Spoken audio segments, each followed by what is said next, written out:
familia, muy buenas tardes, sean todos bienvenidos, siempre con sinceridad y sin secreto, entre tú y yo.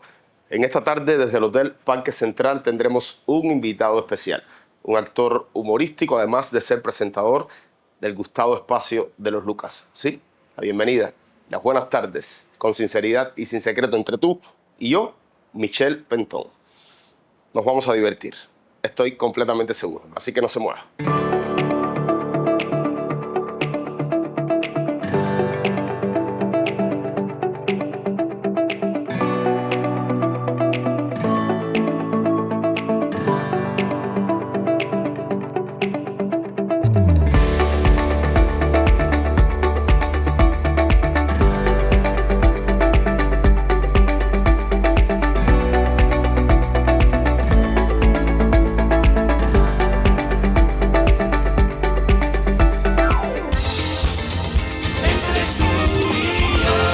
Así, familia, la bienvenida, las buenas tardes a Michelito Pentón. Disculpa por el diminutivo, pero bueno, es de cariño, ¿sabes? Está bien. Oye, siéntete bien aquí. Me siento como en casa. Esto como si el programa fuera tuyo, tú tranquilo. ¿Cómo estás? Aparte de tan elegante, me hiciste ahí buscar la maleta y ponerme un blazer cuando te vi llegar con tanta elegancia. No, yo trato de ponerme últimamente estas cosas para rellenar. Aquí donde tú me ves tengo 3 pullovers, una enguatada y un blazer. Ahí la gente cada vez que me ve me dice, oye, qué gordito estás. Y yo, gracias. Y así mantienes la línea. Sí, ahí mantengo la línea, eso es importante, mantener la línea. Micha, ¿cómo estás? Todo bien. Bueno, hace poco, la última vez que nos vimos fue en el Cine Yara, en un estreno que hubo por el Festival de Cine de 2 cortometrajes de mío de horror y el tuyo de terror. Realmente trabajos interesantes, poco peculiar en la cinematografía cubana. Y bueno, hablar del tuyo me pareció genial, me encantó. Y en nuestro trabajo también es algo atípico, o sea, no estamos acostumbrados a hacer cosas así, ¿no? Por lo menos yo no te había visto mucho en ese tipo de corto tampoco. Y es como un género que se explora poco en Cuba y que la gente le tiene un poquitico de respeto. De miedo, pero creo que con estos 2 trabajos se demostró que se puede hacer y que se puede hacer bien. Sí. ¿Cómo llega esta propuesta para ti? Esta propuesta me llega a través de 2 muchachos, Humbertini y otro muchacho más, Edgardo, que me hablaron de un largometraje primero.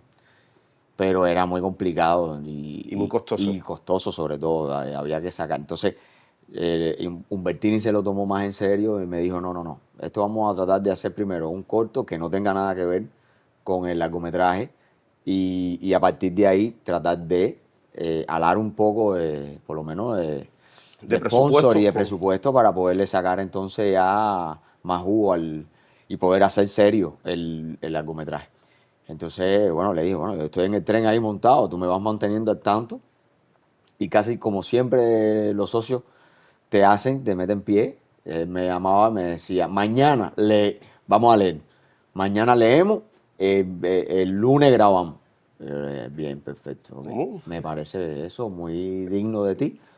Y entonces ensayamos. De tu agenda, tú que eres tan ocupado. No, yo casi siempre le voy diciendo, sobre todo cuando estoy o doy el sí a un proyecto, trato de cumplir con mi palabra, le digo, mira, este mes yo lo voy a tener ocupado, pero tengo esta semana libre. Y en base a esa semana jugamos también porque estaba Alejandro Pérez, que era el que iba a estar a cargo de la fotografía, y Alejandro también estaba muy ocupado. Entonces hubo una semana que coincidimos que Alejandro la tenía libre y yo también, y ahí fue donde él, pero a mí se me había olvidado completamente.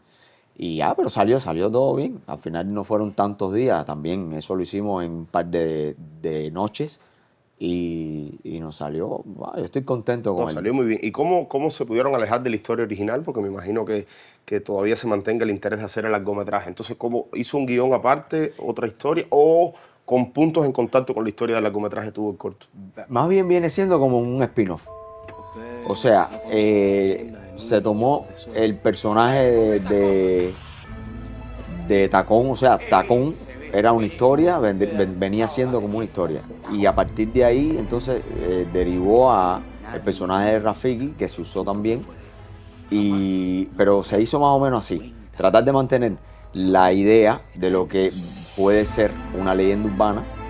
Entonces lo que hicimos fue una leyenda urbana un poquitico más suave, o sea, sin darle tantos arcos de historia como tiene el largometraje, que tiene como 3 arcos de historia. Entonces en este... ¿Ya el largometraje está escrito? El largometraje está escrito, ese es el problema. Entonces lo que se hizo fue una especie de spin-off, pero inverso. O sea, vamos a tratar de sacar estos personajes y mantener entonces los personajes vitales, pero cambiar la historia. Vamos a poner otra leyenda urbana también, que al final de eso va, de leyendas urbanas. Bueno, es un personaje bastante dramático, de terror, de hecho. ¿Cómo logras alejarte del humor para este tipo de proyectos? A ver, O Alejandro, quizás tú comenzaste por el arte dramático. yo empecé por el arte dramático realmente. Lo que luego te vas dando cuenta que tienes como especialidades. O sea, todos los actores tenemos siempre una vertiente que nos gusta más explotar o lo que sea. Como mismo hay actores buenísimos que de repente les interesa mucho más, qué sé yo, actuar para niños y toda esta cosa que la respeto mucho, pero que lleva a una especialización y no es nosotros ponernos a, yo voy a hacer esto, no, eso lleva a otros códigos y en la actuación dramática uno empieza teniendo, ¿no?, las pautas, pero luego la vis cómica siempre pesa y la comodidad también, el sentirte cómodo viendo los chistes y la gente no los ve y tú mordiéndote los labios diciendo, mira, te pasó por adelante, no le hiciste swing. Y a partir de ahí entonces ya caes ya en el humor. Que al final no te puedes vincular del todo, ¿no? Lo que tienes que saber o ver cómo el personaje, todas las personas tienen algo simpático, todas las personas tienen un sentido del humor, tienen algo siempre. Y el personaje es lo mismo. Cuando vas a interpretar un personaje, por muy malo que sea el personaje, Por muy dramático que por muy sea. dramático que tú lo quieras ver, o un tipo malvado, ese tipo malvado puede tener una ironía, y en la ironía hay risa, en la Y ironía a veces hasta hay en humor. tanta seriedad da risa cuando sea Exacto, excesiva. también, cuando llevas a un extremo, también te puede dar risa. Bueno, hablaba ahorita sobre tu comienzo dramático, te preguntaba, y sí, tengo conocimiento que es Humberto Rodríguez, ese gran maestro de generaciones, generaciones y generaciones de actores que ha formado, y Sí. fuiste parte de este gran proyecto. Aprovecho y le mando un mega abrazo a Humbertico, que lo quiero y lo respeto muchísimo. ¿Cómo te interesas tú? ¿De niño te interesó la actuación, el arte dramático? Sí, sí, sí. ¿Fuiste por embullo, No, no. atrás de las novias? ¿Cómo fue? No, no, Dime la verdad, ese ¿eh? es el caso de la gente, de los galanes. Yo no soy galán para nada. Yo realmente lo que era el payaso del aula. Eso sí Siempre lo tenemos en fuiste. común, sí. Eso es una cosa que está siempre presente en todos los humoristas. Tú le preguntas a cualquier comediante, e incluso fuera de Cuba, hablando con otros comediantes de afuera, tú eres el comiquito del aula, ¿no? Yo era el payaso del aula.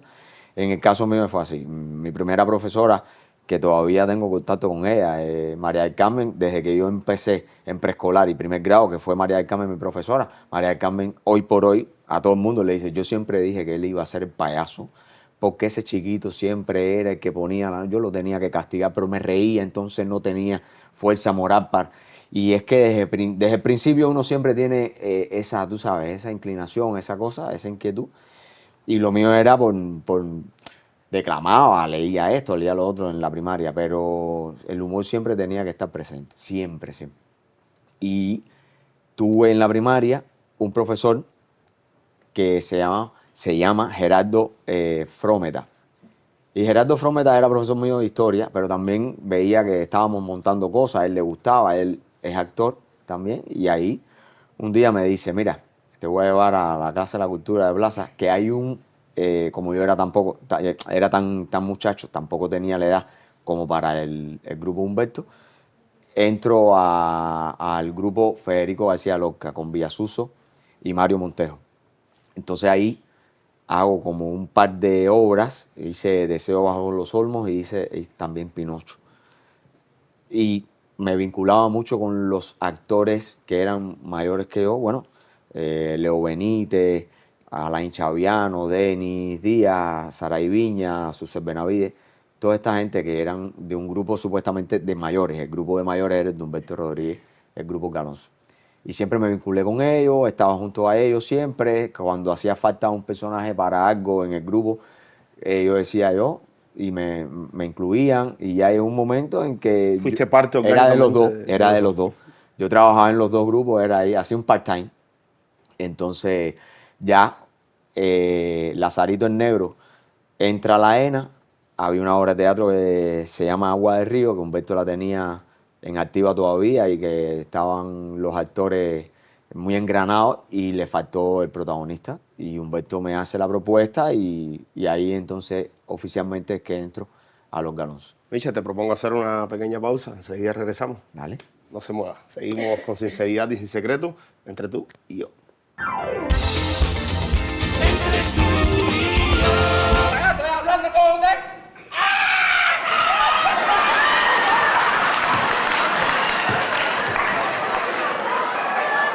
¿Qué eres mudo?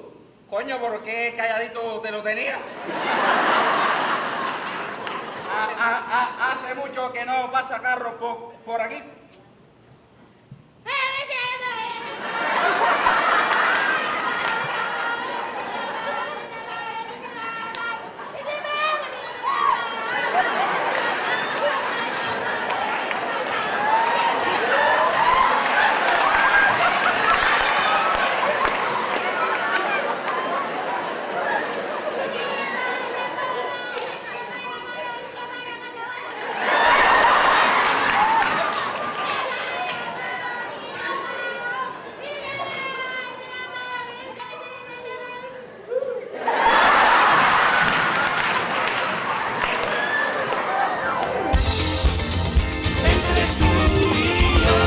Reitero las buenas tardes y la bienvenida entre tú y yo. Seguimos conversando con Michelle Pentón. Michelle, del grupo de Humberto Rodríguez, bueno, muchos muchachos y muchachas se presentan a las pruebas de la ENA, Escuela Sí. Nacional de Arte. Me hablabas ya con 14 años, estabas ahí.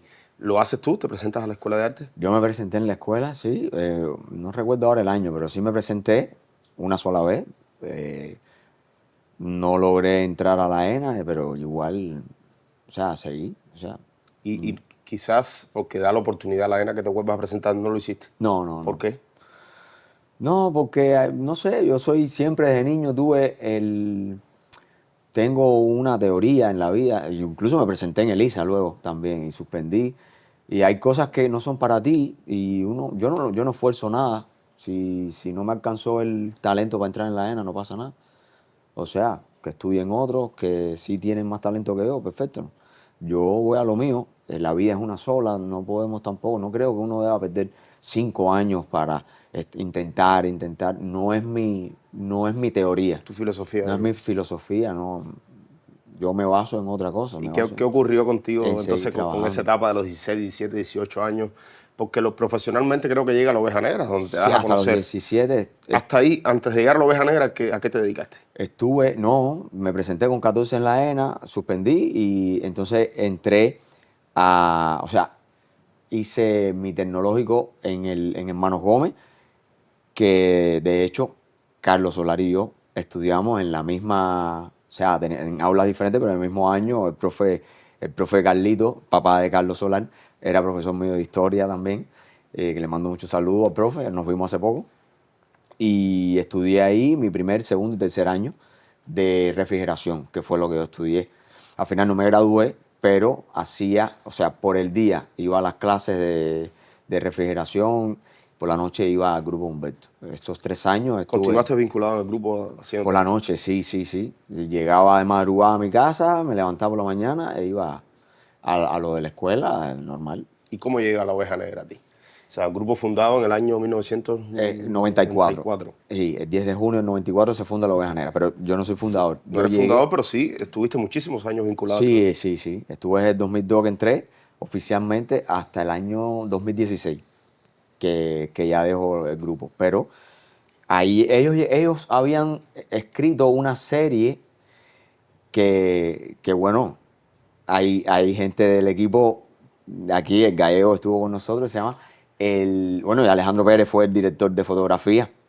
La dirigían Mandy Arencibia, el difunto, y Pepe Cabrera. Eran los dos directores de esa serie, que se llamaba El nieto de Sherlock Holmes. Pero estaban buscando actores de comedia y fueron al grupo Galonzo a buscar. De ahí Mandy Neguito, que era guionista de la serie y director de La Oveja Negra, como que me hablan para las dos cosas. O sea, primero me hablan para el tema del programa, serie. de la serie, Y luego Mandy es el que le dice a Neuguito, mira, te falta un tercero, porque tenían como un utility que era solista, pero que los ayudaba para trabajar al tío y a Neuguito, que era Ariel Manceo. Y le digo, mira, necesitas un tercero, este muchacho que es joven, que es muy moldeable, lo pueden usar. Y a partir de ahí se manejó la idea, pero como estábamos enfocados en la serie, no habíamos hablado de nada hasta que cayó precisamente el mes de junio y yo entro entonces y debuto justo el día que cumplíamos años, el 10 de junio del año 2002. ¿La serie se realizó? La serie se realizó, sí. 9 capítulos de la serie. Espectacular. Ahí la pasamos súper bien. Además, unas actuaciones para mí buenísimas. De hecho, Watson lo interpreta Fran González. Uf, Eso hay que... actor magistral. Es que hay que ver eso. Hay que ver eso. Fran González ahí es... ¿Y qué tipo de casting hiciste que bueno, pensaron en ti no solo para la serie, que te dieron un personaje, sino que además te propusieron ser parte del grupo de la Oveja Negra? ¿Qué hiciste? ¿Un monólogo? ¿Te dieron un texto? ¿Una improvisación? No, yo no hacía monólogo, de hecho, yo vine a hacer monólogo de ya, en el 2016, cuando me vi solo. Yo hasta esa fecha, para mí hacer monólogo era una de las cosas que más miedo yo le tenía en la vida. Yo le tengo miedo a los aviones y a hacer monólogo, le tenía miedo. Ahí fueron a hacer casting para mucha gente, o sea, tenían que buscar muchos personajes, incluso femeninos también. Y lo que hicimos fue, en el grupo Galonzo siempre hemos tenido como una especie como de espectáculo de humor. Aparte de los clásicos que tú mencionabas ahorita, también teníamos un show de humor donde hacíamos sketch, donde como que graficábamos chistes, o sea, escenificábamos los chistes, los representábamos y hacíamos las motos, por ejemplo, éramos Alain Chaviano y yo, hacíamos las motos en un sketch pequeño, pero muy, muy simpático, visual, no tenía texto, era visual todo. Y el profe siempre nos decía, mira, hagan esto, hagan lo otro, ¿qué es lo que están buscando ustedes? Tal cosa. Bueno, Vamos a presentar. en función de lo que se quería, el profe armaba ahí como una especie de collage para que la gente viera todo lo que éramos capaces de hacer. Y de ahí entonces captaron, no me captaron a mí solamente, captaron varios actores más. O sea, ahí estuvimos varios de los Galonzos de ese día del casting. ¿Cómo te vinculas a la Oveja Negra? ¿Cómo llegas a un proyecto que ya existía? Hacer humor, que sabemos que es una cosa muy seria, como se dice. Sí, sí. ¿Cuánto de razón en estas palabras crees tú que el humor es algo muy serio? Sí. Cuéntame la experiencia, fueron 16 años Sí. en la Oveja Negra, muchísimas experiencias, es uno de esos grupos que hacían giras gigantescas por todo el país, centros nocturnos, pero también humor de teatro, que Sí, creo que tiene escénico. sus diferencias. Quiero que me hables un poco de Sí, sí. Bueno, al final yo dije que no. Al principio esa propuesta me parecía demasiado... ¿Sentías que no sí, estabas listo? era muy quizás? pretenciosa para mí, que tenía 17 años y tenía una concepción del teatro, ¿no? Que es la que nos inculcan, que es muy serio. Y yo veía como que el humor era demasiado relajado para lo que se hace. Y al final dije que no. Dije que no. Y Neuguito me insistió, ve a una peña que tenemos los martes en el Brecht. Fui y me reí ese día, pero yo me maté a ese día. Y luego me dijo, no, tranquilo, no me respondas nada. Ven el martes que viene y seguimos hablando. Vamos a estar en contacto, no te apresures. No te Ven. presiono, no te quiso presionar. Fue peor. Yo fui al otro martes y yo ahí así largué la andinga y ahí mismo le dije, mira, denme unos guiones para yo leer, pero esto yo lo quiero hacer. Además, o sea, no solamente lo que veía en ellos, sino la reacción del público. Las peñas eran en la parte de abajo, en el Café Cantante del Brecht, que ese café allá abajo tiene una especie tiene un mood, tiene una energía y una vibra espectacular para la comedia sobre todo. Y ya yo le dije a ellos que sí, mira, sí, y ya después veo qué es lo que pasa, porque esto está muy bueno. Y a partir de ahí entonces empecé a leer todos los sketches, llegamos a tener montados hasta 27 sketches con la Oveja Negra y la pasé muy bien. De hecho, tuve mucho apoyo siempre bueno, mi familia de los Galonzos, que son, ya te dije, Leo, Alain Chaviano. Nosotros siempre a los estrenos de ellos yo iba y ellos vinieron al estreno mío en el Brecht, ahí en el café del Bertolt Brecht. De hecho, Neuguito nos dijo un día a mí y a Alain, mira, si quieren, para no te sientas muy presionado, en el segundo martes que fui me dijo, si quieren hagan las motos y van midiendo aquí. Y Alain Chaviano y yo hicimos las motos ese día funcionó bien. y funcionó espectacular ahí. Y a partir de ahí me fui vinculando a ellos hasta que ya vine a caer dentro del gremio del humor como tal, que para mí es el mayor premio que he tenido en mi vida. El desde niño adorar o ver, a imitar a Antolín, a Gustavito, a todos estos actores de comedia de Cuba que eran sensación en los 90, en el 92, 93. Esos tipos estaban pegadísimos con Sabazo y todos los niños los imitábamos. Y de repente en el 2002, 10 años después, yo entrar a un gremio donde ellos ya eran pares míos, por supuesto, siempre con respeto, mirándolo y aprendiendo de ellos, pero ya es un punto en que ellos ya eran mis amigos, éramos cercanos, ellos me daban apuntes, me decían, no hagas esto, hagas lo otro, esto sobra, esto aquí. Y yo decía, esto es locura, bro. Esto es impensado para... Pertenecías al Centro Promotor del Humor. Sí. Entré en el 2002, pero ya firmé contrato en el 2004. Fuiste parte de alguna forma de los aquelarres. Sí. ¿Se extrañan estos festivales ahora que quizás lleva un tiempo? Se extraña la magnitud de aquella época. En aquella época eran aquelarres muy ruidosos, había mucho ruido, sobre todo había mucho apoyo por parte de la televisión. Sí, creo, y también le daban una gran oportunidad, sobre todo el humor en el interior del país. También venían muchos grupos de provincia. Era la fiesta del humor en Cuba, era una fiesta enorme donde se unían todos los humoristas, donde nosotros la esperábamos para reírnos, cuando tú ves muchos humoristas juntos, huyele a eso. Eso es lo peor, eso es una bomba atómica lo que hay ahí, que va a explotar en cualquier momento, porque de ahí lo que se está cocinando siempre es candela. Y cuando yo con 17 años caí con todos los juegos de palabras del Doime, recuerdo que hubo un aquelarre donde vino Pelayo, vino Aramis Quintero de la seña del humor de Matanza, y todos esos tipos con una preparación brutal y con un nivel de creación espectacular. Cuando tú ves todo eso unido, yo ni hablaba, yo me quedaba callado mirando a todo el mundo ahí, y era como una libretica, anota, porque es una escuela. Sí.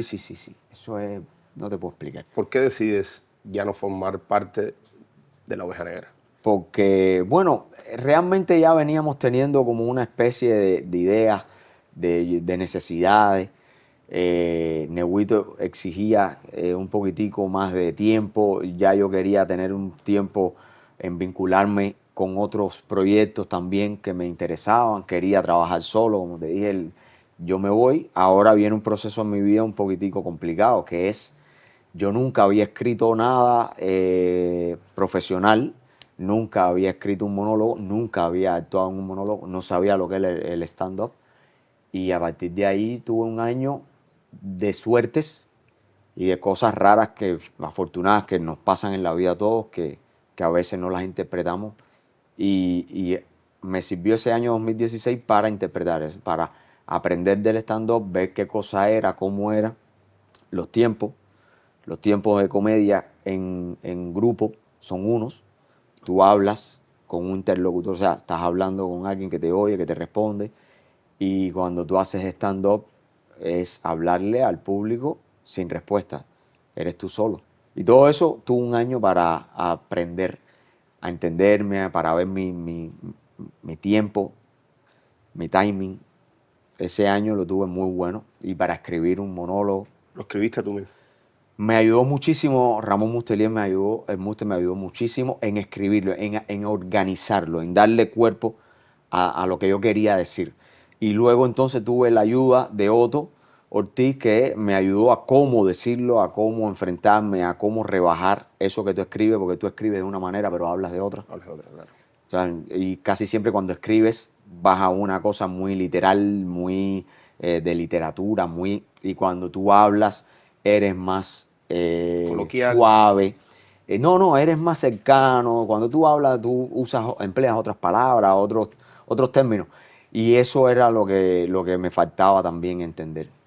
Y Otto me ayudó entonces a darle esa cadencia muy tuya que sí. va mucho con la personalidad de cada ser, de cada humorista en este caso. Michel, te propongo hacer otra pausa, enseguida regresamos. Yo prometí al principio en la presentación que nos íbamos a divertir. Esto ha estado muy serio, ¿verdad? Que el humor es cosa seria. Sí, claro. ¿Tienes alguna sorpresa para el final? No sé. No, no sabes. ¿Qué sorpresa No sé, puede un puede baile, haber? un algo. Un baile, chacho. Enseguida regresamos.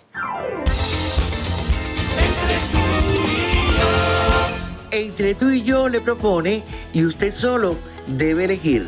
Por el canal Clave en la noche del sábado puede conocer los mejores videoclips cubanos si sintoniza Lucas Nómetro. Y para recordar a grandes intérpretes cada lunes en la mañana, Retromúsica también por Clave. Cada domingo el Educativo nos acerca a grandes figuras del arte danzario mundial a través de la danza eterna. Y culmina la noche dominical del Educativo con Letra Fílmica, un excelente espacio cinematográfico en el que podemos disfrutar de grandes obras literarias llevadas al cine.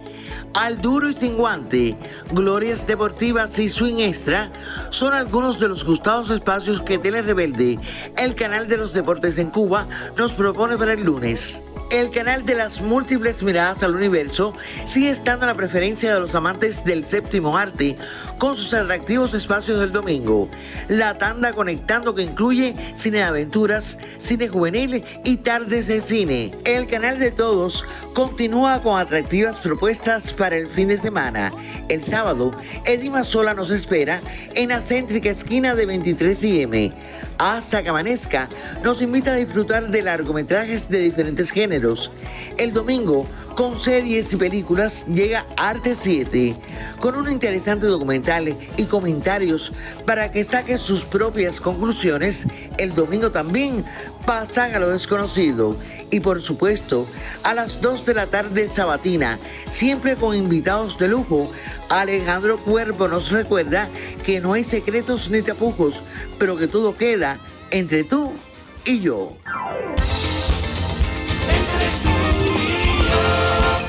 Micha, ¿te gusta el café? Claro, es mi vicio, es el único vicio que tengo. ¿Sí? ¿El único? Ah, qué bien. Bueno, gracias al equipo del Hotel Parque Central. Gracias. Cafecito caliente. Hola. No, una pregunta. Hola. ¿Eh? Hola. No. Ah, ya. Ya no. Ya, no. No existe. Oh, No ya. existe. Pero sí tiene azúcar. ¿Ya tiene? Ya tiene ya. Michel, me mencionabas ahorita stand-up. ¿Es Sí. así? ¿Está bien pronunciado? Sí, He stand-up. escuchado este término utilizado por varios humoristas. Sabemos Sí. que es una forma de hacer humor a tu manera, a tu interpretación. ¿Me puedes un poquito decir el concepto de stand-up?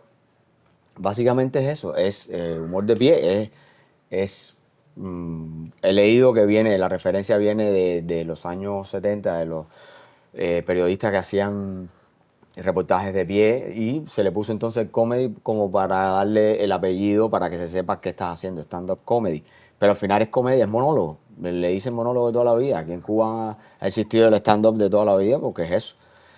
Y es complicado, es complicado. Dentro del stand-up comedy ya hay subgéneros también, que aquí en Cuba no los tenemos, no tenemos incluso, o no teníamos, como que bien explicado, con todo lo que lleva. Eso dentro de la comedia está el stand-up comedy y dentro del stand-up comedy hay como que elementos que tiene que respetar, hay pautas, hay términos, código, hay código. términos, hay Por términos ejemplo, que son Por ejemplo, yo importantes. estoy en un cabaret, estoy en un bar y hay un humorista que viene a actuar y hace su monólogo. Creo que si está solo y habla, conversa con el público, es un monólogo. Ahora, ¿llega a ser stand-up o Sí, ya tiene conversa- que ser ya eso tiene un término ya, que el conversar con las personas, conversar. Que aquí en Cuba nosotros tenemos O sea, ir y hacer chistes no es un stand-up. nosotros vamos chucho. Y entonces ahí en el chucho yo tengo el micrófono. El que tiene el micrófono tiene el poder. Tú no puedes hablar. Y eso se ve mal en el mundo. Por eso, en el mundo hoy hay un término para eso, se llama el crowd working. El crowd working es improvisación. Que tú le das un micrófono a las personas y entonces tú Interactúan. estableces una interacción con ellos. Ellos tienen derecho a réplica. O sea, yo te pregunto, tú me respondes. Así es. Recuerdo una gira que te uniste a Quique Quiñones y a otro piquete de actores que estuvieron por el país haciendo un espectáculo que vinculaba la música y el humor estrechamente. Cuéntame un poco de esa Ese experiencia. espectáculo es muy bueno, para mí es un espectáculo muy, muy grato. Se llama Sinfonía Condenada. Era una idea que tenía aquí que hacía años escrita, pues de hecho no escrita por eso solamente. Ahí metieron las manos, Neguito, también Roberto Carlos, otro humorista pinareño, Silva, Luis Silva también escribió ahí. Y es un espectáculo, siempre lo fue, pretencioso, muy complicado de armar. Logramos hacerlo, incluso logramos moverlo por todo el país, sin mover las orquestas sinfónicas. O sea, hacíamos Con las orquestas de cada de territorio. cada territorio. ¿Qué le mandaban? ¿Le mandaban las partituras? Teníamos, Quique fichó un tipo para mí que es realmente para mí, era el tipo más importante dentro de este espectáculo porque fue el tipo que escribió todo, o sea, escribió cada una de las partituras, hizo los arreglos, que se llama Javier Miguel, y que además tenía tremendo sentido del humor, adoración por Lelutier, lo mismo que profesamos Kiki y yo y muchos cubanos. Entonces, este fue el que hizo todo el engranaje ese. Quique también unió a muchos actores, muchos músicos, y a partir de ahí hicimos este espectáculo que para mí fue algo muy lindo, muy bueno, que lo disfrutamos muchísimo, nos reíamos cantidad de las maldades que nos hacíamos, y yo desafinando, era una cosa espectacular, yo gritando y Javier en el medio de la actuación me miraba, lloraba, pero la pasábamos bien. Quique es uno de esos actores... Actor Sucho, se puede decir Era también. actor muy inteligente. Sin duda, bueno, está de decano del Instituto Superior de Arte, haciendo un ¿Es decano doctorado. del instituto? Sí, No, retiro sí, lo sí. dije. No, Sí, sí, sí. es un tipo espectacular. Oh, un top. Tipo de gran conocimiento. ¿Qué crees del término humor inteligente? ¿Tú utilizas humor inteligente? ¿Crees en el humor inteligente? No, creo igual, voy a citar a Quique Quiñones precisamente, creo que es una redundancia de que estamos cometiendo un error cuando decimos humor inteligente. ¿Por qué? Porque ya hacer humor o todo lo que tenga que ver con el humor, no hacerlo, sino también interpretarlo, tienes que ser una persona inteligente. O sea, las personas más, he leído que las personas más inteligentes son las personas que tienen un sentido del humor muy alto. A veces ves tipos como Albert Einstein, como Camus, que tienen un sentido del humor tan exquisito, y es precisamente eso, el humor. De hecho, la gente dice, no, fulano hace un humor inteligente. No, está mal dicho. Incluso nosotros hacemos humor. La manera de hacerlo, quizás la manera de yo armar todo el chiste o lo que estoy narrando, puede ser complicada y puede llevar una elaboración diferente. Ok. Pero al final, el chiste no lo tengo yo. El chiste lo tiene el receptor. Acuérdate que es un emisor, que soy yo, es el comediante, y está el receptor, que es el público. Si yo hago un chiste, bueno, que la gente no lo entiende, no hicimos nada. Dani Rovira, un comediante español que muchas personas sabrán quién es. Dani Rovira un día subió una historia muy interesante de un libro, una cita de un libro que tiene, está espectacular la cita, que describe lo que es la comedia, que dice, tú tienes que hacer el chiste tan elaborado como si existiera un científico en el público, pero lo tienes que hacer de la manera más ordinaria, como si hubiese un barrendero sentado también en el público. O sea, Que tiene que llegarle de un extremo al otro a todas esas personalidades. Exacto. Bueno, a propósito que me hablas de un humorista español, te hemos visto con Otto, con Tremendo Piquete, también representando el humor cubano en España y en varios países, Colombia. En Colombia, hace poco. ¿Cómo preparas? En Porque Dominicana, no es lo mismo ir a bailar, no solo bailar acá hacer trompo, sino con un público diferente. O trabajan para un público de cubanos que están en los sitios. Las dos. Trabajamos casi siempre, tratamos de buscar público cubano.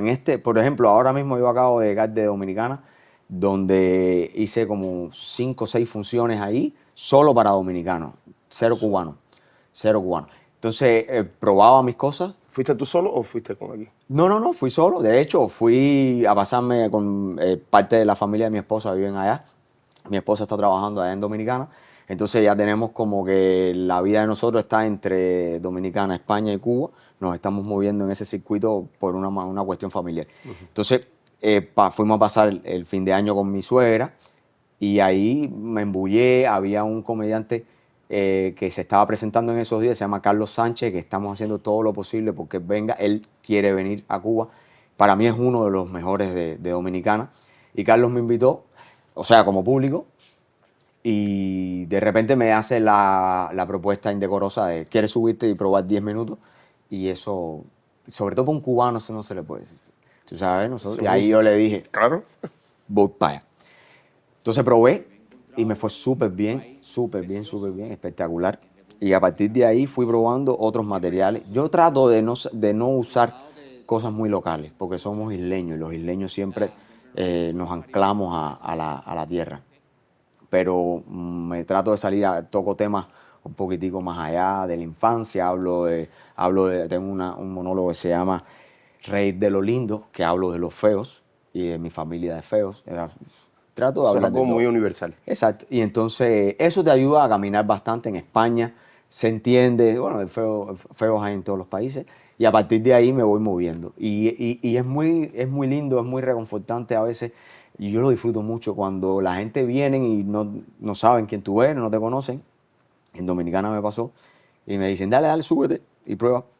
Y tú subes y te va bien y hay una explosión de risa. La gente te aplauden y tú miras para los demás cómicos, los demás humoristas, y te das cuenta que los demás están como en plan, ¿Quién es este muchacho? ¡eh! Este flaco. Y después cuando te bajas del escenario te dice, pero tú eres profesional, pero tú hace años, oye, ¿cómo te manejas? Tú te dedicas a esto, tú te dedicas a Claro, claro. Con Carlos Sánchez yo conversaba eso mismo y él me decía, pero tú ya estás bien, estás ahí. esto. Vas por el camino. Y yo le dije, no, es que te das cuenta de los tiempos, precisamente, las pausas. Cuando un comediante hace pausas y la pausa donde lleva, y toma agua, toma un trago y se toma su tiempo, ya ahí te das cuenta de que hay manejo en el público y maestría, experiencia. ya ahí hay tiempo y experiencia detrás de toda esa pausa. Entonces eso me pasó ahora recién y lo disfruté mucho porque me trataron muy bien, me unieron a un gremio del cual ya me siento también como parte, con muchos humoristas, y Ariel Santana, Randy, que me invitó a su club, y me dieron ahí un espacio también para trabajar. O sea, es necesario. A veces lo usamos mal como un pedigrí, como no, porque yo viajo, y realmente no es así. Realmente, como yo lo veo, es cuando tú compartes con otros comediantes, como Alex O'Doherty, por ejemplo, que es mi hermano y lo quiero muchísimo, y es un tipo del que voy siempre a aprender a España, o Carlos Vallarta, que vino el año pasado y compartió con Otto Ortiz y conmigo en el Teatro Nacional y es un referente del humor latino. Te das cuenta que aprendemos mucho uno del otro, consultamos, probamos material, que al final eso es lo más importante, probar material. Carlos Vallarta está desde el año pasado llamándome y diciéndome, quiero repetir, quiero ir a probar cosas a Cuba. Eso para mí es lo más importante. Lo más importante es aprender. Claro. Bueno, casi llegando al final de nuestra entrevista, se impone conversar de los Lucas, esta oportunidad que te ha dado Cruzata en el videoclip cubano, que además estás bien cerca del humor, porque te encargas un poco de sustituir de alguna forma a lo que hacía Silva, Sí, que Rigoberto, Bacallao, Rigoberto. que siempre han tenido un corte de humor. Bueno, partiendo de... No sé si domina la gente que precisamente Orlando Cruzata viene del humor, no solamente del humor. Hoy por hoy, el festival del que estábamos hablando, el Aquelarre, el nombre se lo puso Orlando Cruzata. O sea, Wow, mira qué interesante. es Cruzata quien le da título al Festival del Humor en Cuba, la fiesta de brujas, y a partir de ahí es Cruzata. O sea, Cruzata siempre ha defendido el humor, tiene gen, o sea, eso es el ADN de él, y como el mío también es el humor. Y él siempre busca la manera de que exista dentro del mundo Lucas algo que tenga humor, el doble sentido, el sarcasmo, la ironía, que forma parte del humor. Y a partir de la propuesta de Cruzata, que me encantó, bueno, entré en esa familia de los Lucas. Y bueno, Michel, Pero espérate, porque te veo que estás casi llegando al final. Sí. Lo más importante de la entrevista no se ha hablado, los regalos. Yo vine por los regalos realmente. Bueno, normalmente están aquí. Sonia, por favor, ¿qué pasa? No, ¿Qué me tienen pasó asustado. Yo con dije, los no hay regalos de regalo. Michelle? Oh. Mi madre. No, ahora. Ahora, Bueno, vamos a hacer un pequeño corte, es que tenías que hacer reír, no sé. Sí. Enseguida regresamos con los regalos de Michelle, por favor, producción. Con sinceridad y sin secretos.